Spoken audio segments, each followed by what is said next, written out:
Iraq में एक सैयद घराना था। उस घर में एक सैयद जादी और उसके छोटे छोटे बच्चे रहते थे। उसके शौहर का इंतकाल हो चुका था। हालात ने ऐसा मोड़ लिया कि सैयद जादी अपने बच्चों को साथ लेकर रोजी और पनाह की तलाश में इराक से समरकंद आ गई। समरकंद पहुंचकर उसने लोगों से पूछा कि उस शहर में सबसे ज्यादा सखी और मददगार शख्स कौन है जो हमें पनाह दे सके। लोगों ने बताया कि शहर में दो ही मशहूर सखी हैं, एक मुसलमान हाकिम है और दूसरा एक पादरी है जो मुसलमान नहीं बल्कि आग की इबादत करता है। सैयद जादी ने दिल में सोचा कि पादरी तो मुसलमान नहीं है, वो क्या पनाह देगा। पहले हाकिम के पास चलते हैं। वो अपने बच्चों को लेकर मुसलमान हाकिम के दरबार में पहुंची और कहा, मैं आले रसूल से हूं, मेरे शौहर का इंतकाल हो गया है, मैं बेबस हूं, मुझे पनाह चाहिए। हाकिम ने जवाब दिया, क्या तुम्हारे पास कोई सबूत या सनद है कि तुम सच में सैयद हो? आजकल हर कोई अपने आप को सैयद बताता है। सैयद जादी ने कहा, मेरे पास दिखाने के लिए कोई सनद नहीं। इस पर हाकिम ने साफ कह दिया कि वो पनाह नहीं दे सकता।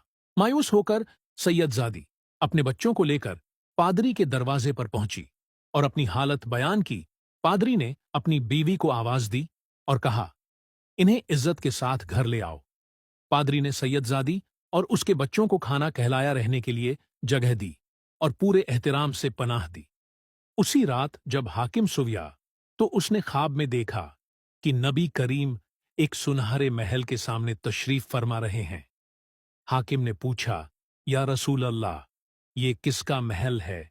आपने फरमाया, ये एक ईमान वाले का घर है। हाकिम ने कहा, मैं भी तो ईमान वाला हूं। नबी करीम ने फरमाया, तेरे पास ईमान की कोई सनद है तो दिखा। फिर आपने फरमाया, एक सैयद जादी तेरे पास पनाह मांगने आई थी और तूने उससे सबूत मांगा, दूर हो जा। मेरी नजरों से हाकिम कांप उठा। जब वो जागा तो पछतावे में डूब गया। नंगे सिर और नंगे पांव आधी रात पादरी के घर पहुंचा और दरवाजा खटखटाया। पादरी बाहर आया तो हाकिम ने कहा, वो मेहमान मुझे दे दो, मैं तुम्हें 300 दीनार दूंगा। पादरी ने कहा, अगर तुम मुझे सारी दुनिया की दौलत भी दे दो तब भी नहीं, और जान लो जो ख्वाब तुमने देखा वही ख्वाब मैंने भी देखा है। रसूल अल्लाह ने तुम्हें अपनी नजरों से दूर किया और मेरी तरफ मुतवज्जा होकर फरमाया, तुमने सैयद जादी को पनाह दी खाना कहलाया और उसकी इज्जत की अल्लाह ने तुम्हें और तुम्हारे पूरे घराने को बख्श दिया। आज मेरा पूरा खानदान कलमा पढ़कर मुसलमान हो चुका है और रसूलुल्लाह ने फरमाया है कि तुम और तुम्हारा खानदान जनती है। पादरी ने हाकिम से कहा, देखे हुए और अनदेखे में बहुत फर्क होता है। मैंने बंद आंखों से सौदा किया था। ये वाकया हमें सिखाता है कि असली कदर ईमान, अदब और रहमदिली की होती है, ना कि सनद और देखावे। कि अगर ये वाकया आपके दिल को छू गया हो तो उसे दूसरों तक जरूर पहुंचाइए।